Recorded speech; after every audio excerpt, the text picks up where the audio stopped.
증인이 됩시다. 증인으로 삽시다. 오늘 말씀은 내 증인이 되라는 제목으로 말씀을 전합니다. 우리가 이 세상을 살아가는데 여러 가지 필요한 것이 있겠지만 가장 근본적으로 살아가는 힘이 어디서 나오느냐? 그것은 바로 관점과 시각에서 나오는 것입니다. 우리가 사는데 관점, 시각이 얼마나 중요한지 몰라요. 어떤 사람이 약속 시간에 늦어서 급하게 차를 몰고 가는데 한참을 달리고 있는데 단속 카메라가 눈에 띄었습니다. 그래서 깜짝 놀라서 재빠르게 속도를 줄였어요. 카메라가 번쩍하며 사진을 찍는 것입니다. 그래서 생각하기를 아니 내가 속도를 줄였는데 왜 찍혔지? 이해할 수가 없었어요. 그래서 호기심이 많았던 이 사람은 차를 다시 돌려가지고 그 앞으로 속도를 맞춰서 지나갑니다. 그런데 또 번쩍하고 찍히는 것입니다. 이상하다. 내가 속도를 위반하지 않았는데 왜 찍힐까? 그래서 또 차를 돌려가지고 이번에는 10km를 더 낮춰서 그 앞을 지나갑니다. 그런데 또 번쩍하고 찍히는 거예요. 저 카메라가 고장났나 보다 하고 가버렸어요. 그런데 며칠이 지났습니다. 며칠이 지난 뒤에 이 사람에게 고지서 3장이 날아왔어요. 거기에 이렇게 적혀 있었습니다. 안전벨트 미착용. 여러분, 내 생각은 저 카메라는 속도를 찍을 것이다 생각하고 그 관점으로만 바라보았는데 안전벨트도 찍는다는 거예요. 오늘 본문에도 관점의 문제가 나오고 있습니다. 예수님과 제자들의 관점이 서로 충돌하고 있는 것을 보게 돼요. 예수님께서 부활하시고 승천하기까지 40일 동안 하나님 나라의 일을 제자들에게 가르쳐 주셨습니다. 그리고 몇 날이 못 되어 성령이 오실 텐데 너희가 그 성령을 기다리라 말씀하셨습니다. 그때 제자들의 반응이 이래요. 예수님, 주께서 이스라엘 나라를 회복하심이 이때입니까? 이제 드디어 이스라엘 나라를 회복하십니까? 이 말이 왜 중요하냐면 예수님은 지금까지 하나님 나라 일을 말씀하셨는데 제자들은 계속해서 이스라엘 나라를 말하고 있다는 거예요. 관점이 다른 것입니다. 예수님은 십자가에 죽으시고 부활하신 후에도 제자들에게 40일 동안 하나님 나라의 일을 가르쳤는데 저들은 예수님께 질문하기를 이스라엘 나라를 회복하심이 이때니까 물었던 것입니다. 왜 예수님처럼 하나님 나라라고 말하지 않고 이스라엘 나라를 말하고 있을까요? 그 이유는 아직도 저들이 하나님 나라의 본질과 성격을 오해하고 있기 때문에 그렇습니다. 하나님 나라는 바라보지 못하고 저들이 이스라엘 나라를 바라보는 선민의식으로 가득 차 있었기 때문입니다.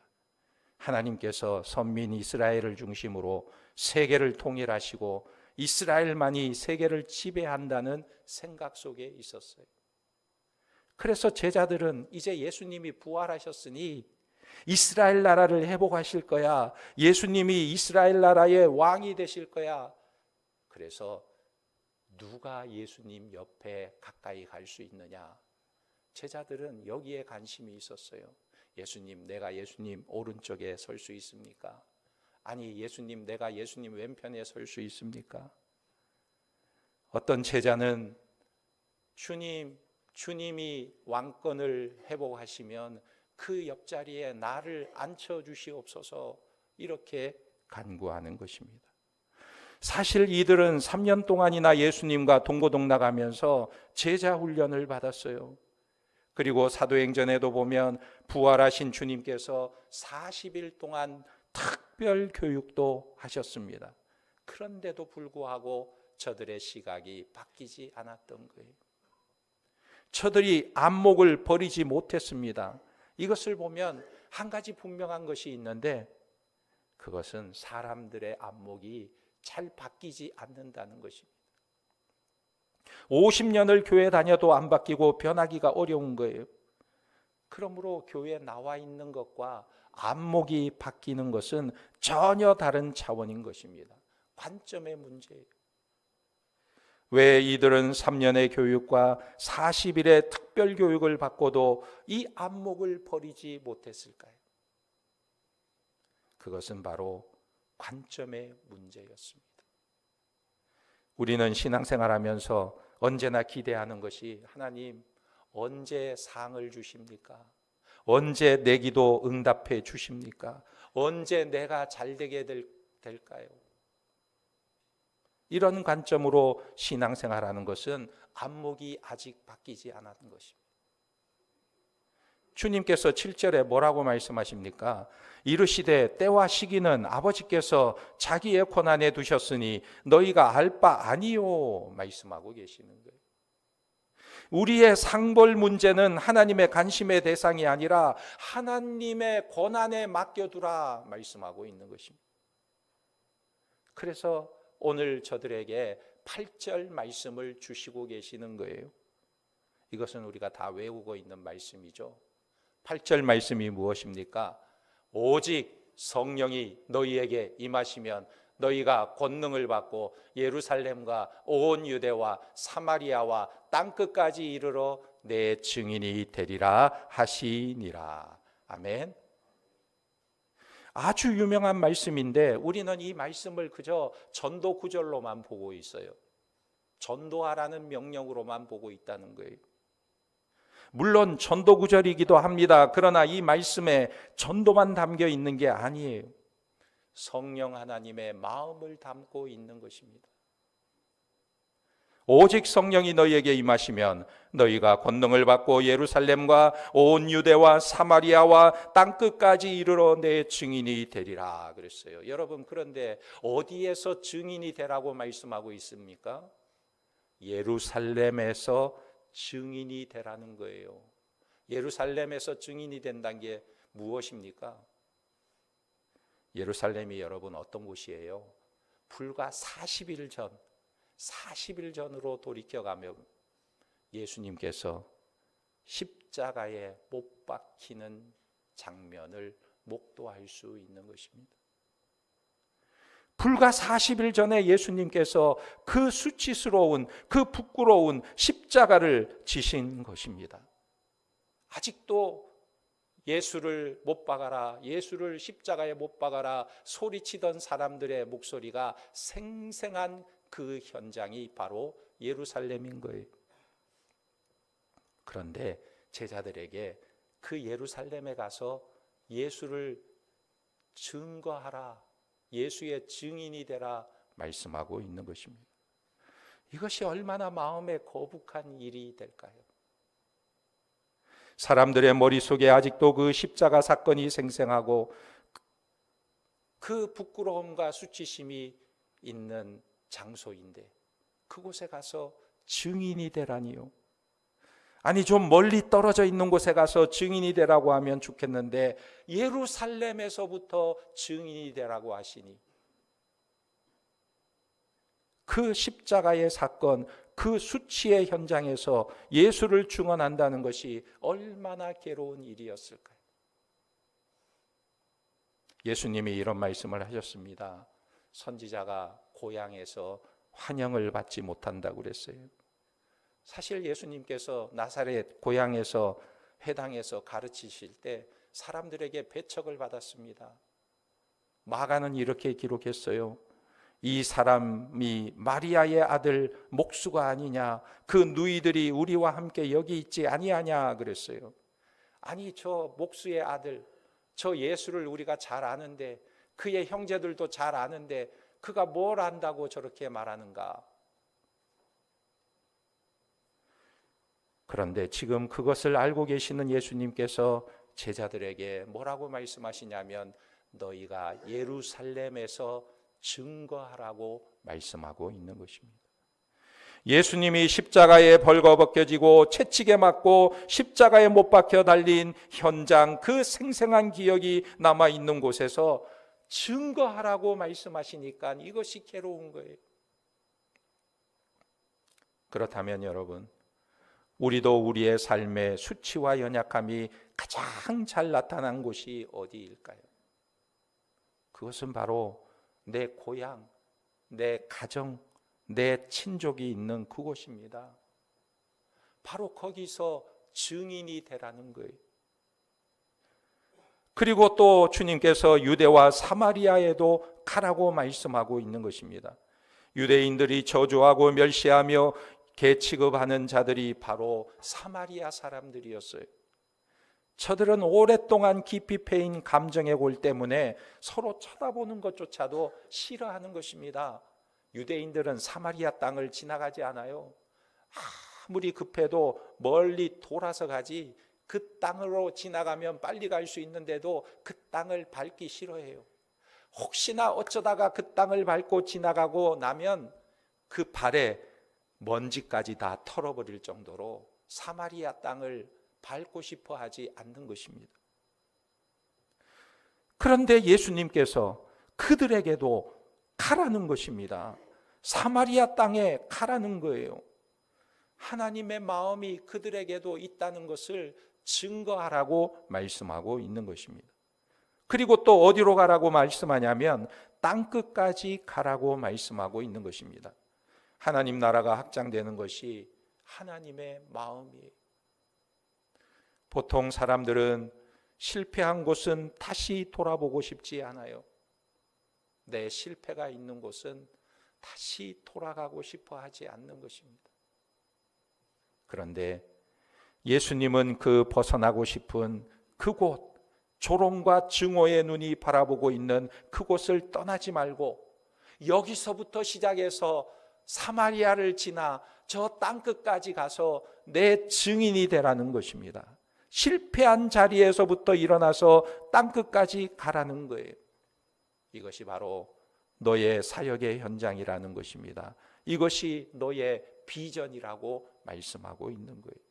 그런데 이것은 우리의 관점이 바뀌지 않으면 할 수 없는 일인 것입니다. 불가능한 일이에요. 그래서 예수님은 제자들에게 안목을 교정해 주시는 것입니다. 제자들의 모습에 대해서 예수님께서 문제 해결을 시도하시는데 그것이 무엇이냐? 바로 성령을 주시겠다는 거예요. 오늘 말씀이 성령이 초점인데 저는 오늘 본문에서 두 가지를 바라보게 됩니다. 그 첫째가 무엇이냐면 성령이 임하시면 문제가 해결되는데 어떤 현상이 일어나느냐? 꿈과 이상을 갖게 된다는 거예요. 여러분, 하나님 나라는 하나님이 하나님 되시는 나라이고 하나님이 이루어 가시는 나라입니다. 그러나 가장 큰 문제가 되는 것이 무엇이냐면 거기서 살아야 할 백성들이 하나님의 백성답게 사느냐 하는 것이 문제라는 거예요. 눈물도 죄도 사망도 없는 그 하나님이 계시는 곳에 초대받은 우리들이 거기에 걸맞는 삶이 준비가 되어 있지 않다면 하나님 나라가 무슨 의미가 있습니까? 그래서 예수님께서 오셔서 사망과 죄와 심판의 권세를 깨뜨리고 십자가에서 승리하신 것입니다. 우리를 해방시켜 주신 거예요. 그래서 아직 내 안에 남아있는 것이 하나가 있는데 그것이 무엇이냐면 안목이 변화되는 것입니다. 마음과 생각이 변화되어야 하는 거예요. 그래서 주님께서 성령을 약속하신 거예요. 우리가 성경에 보면 예레미야 31장 31절에서 33절 말씀에 우리의 마음을 바꾸겠다는 하나님의 의지가 잘 나타나는 말씀이 있습니다. 이 구절을 가리켜서 뭐라고 말하냐면 새 언약이라고 말하는 거예요. 31절 예레미야 31장 31절에 보면 여호와의 말씀이니라 보라 날이 이르리니 내가 이스라엘 집과 유다의 집에 새 언약을 맺으리라. 이 언약은 내가 그들의 조상들의 손을 잡고 애굽 땅에서 인도하여 내던 날에 맺은 것과 같이 아니할 것은 내가 그들의 남편이 되었어도 그들이 내 언약을 깨뜨렸음이라. 여호와의 말씀이니라.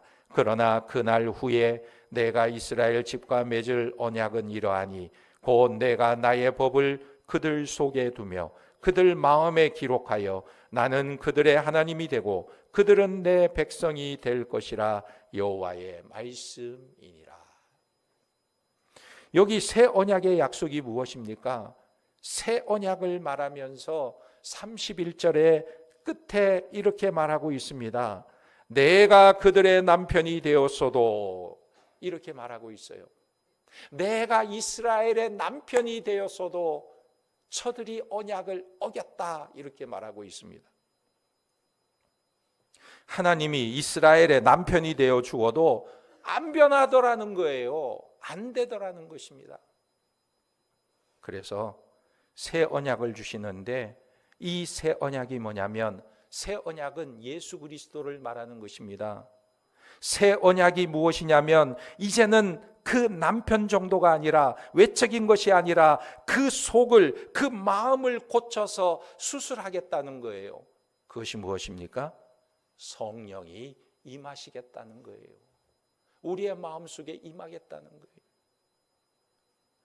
그런데 안타까운 것은 성령이 오셨는데 성령을 사모하고 성령을 구하는데 성령이여 오시옵소서 그렇게 부르짖어 기도하는데 우리의 속이 고쳐지지 않는다면 이것이 얼마나 큰 문제입니까? 성령이 오시면 마음이 고쳐지는 거예요. 마음이 고쳐지지 않는 성령은 성령이 아니에요. 무당신과 같은 거예요.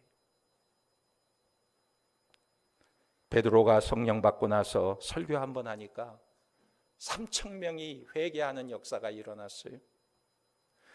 방언을 하고 능력을 받고 병을 고치고 기적이 일어났습니다.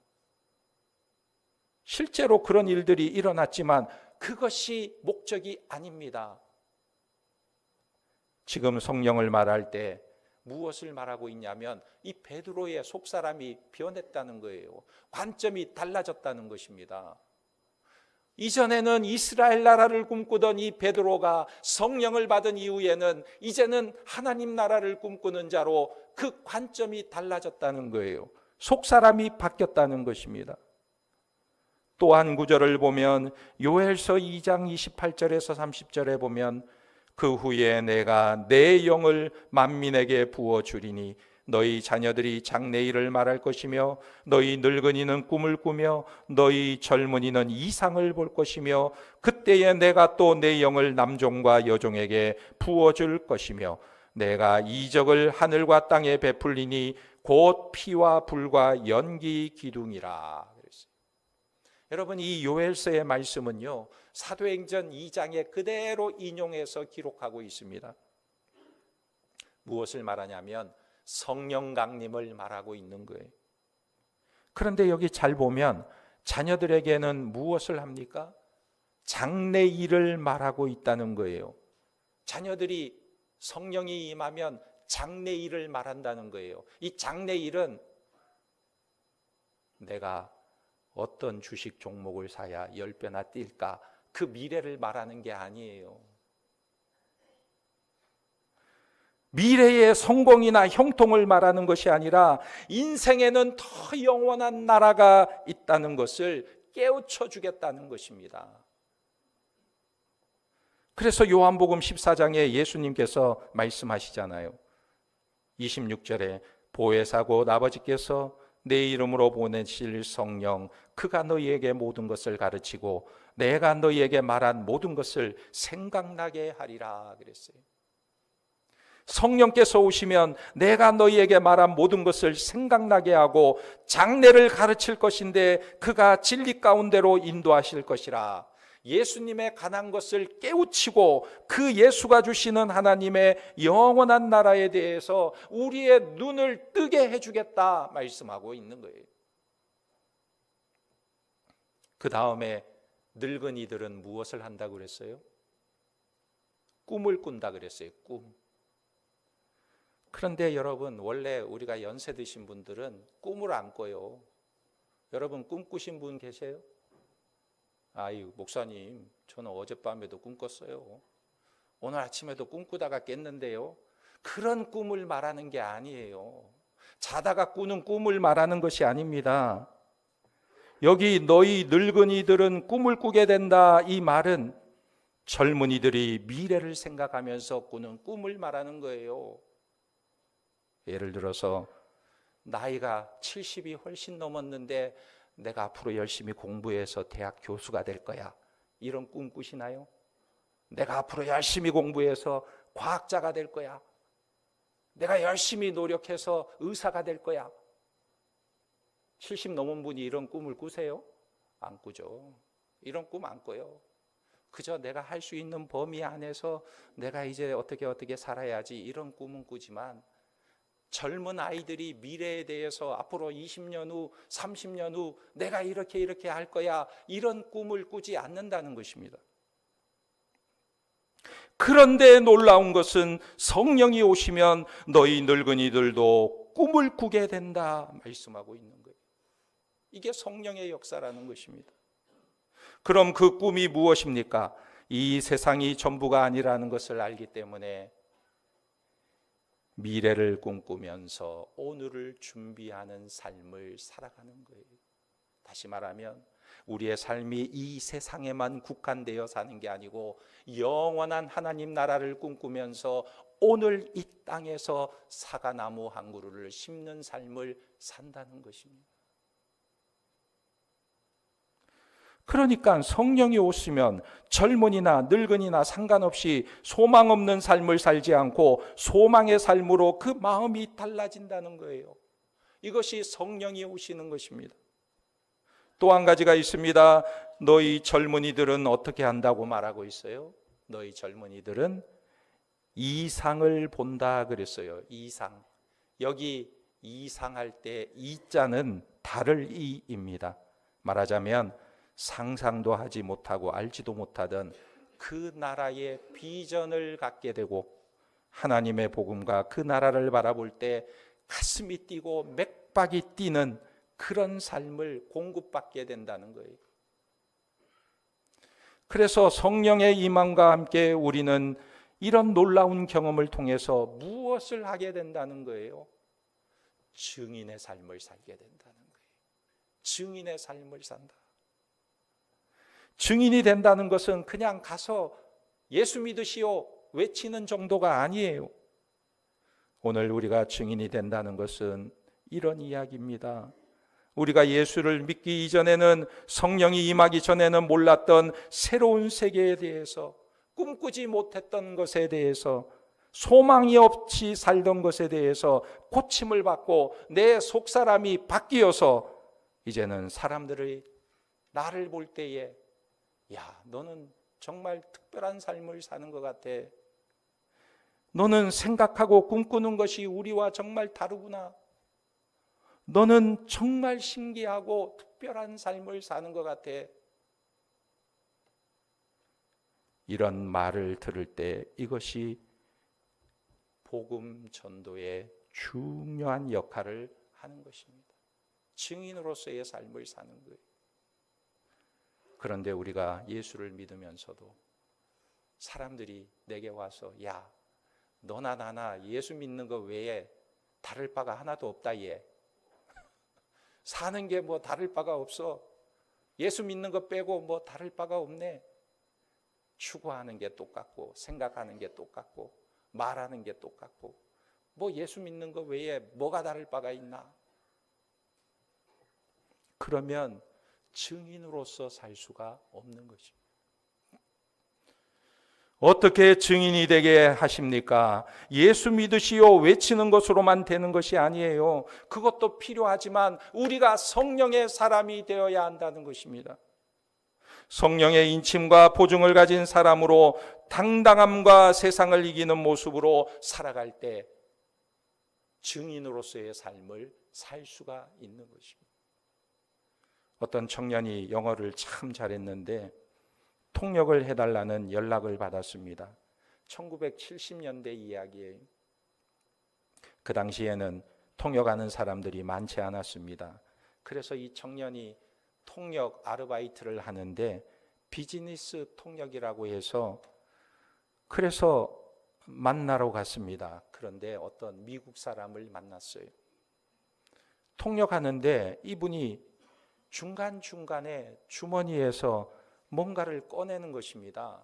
조그만한 책자를 꺼내가지고 그 책자를 비즈니스 상대에게 읽어주면서 설명을 하는데 그걸 읽고 자기가 통역하고 그것을 읽으면 통역하고 그렇게 통역을 하게 된 것입니다. 그것이 뭐냐면 바로 사형리 전도지였던 거예요. 그런데 이 미국 사람이 비즈니스하는 대상이 누구였냐면 우리나라 최고위의 관리자들이었습니다. 그래서 도대체 이 사람이 누군가 하고 알아보았더니 이분이 바로 미국에서 유명한 아서 S. 디모스라는 기업가였습니다. 그런데 비즈니스 중간에 사형리를 가지고 꺼내서 그것을 읽어주면서 설명을 하며 복음을 전하는 거예요. 그래서 이 모습을 지켜보던 청년이 이 사람을 사로잡고 있는 것이 하나님 나라에 대한 꿈이구나 하는 것을 느꼈어요. 복음이 꿈이구나. 이 사람은 단순히 기업가가 아니구나. 하나님 나라의 꿈을 가지고 있는 사람이구나.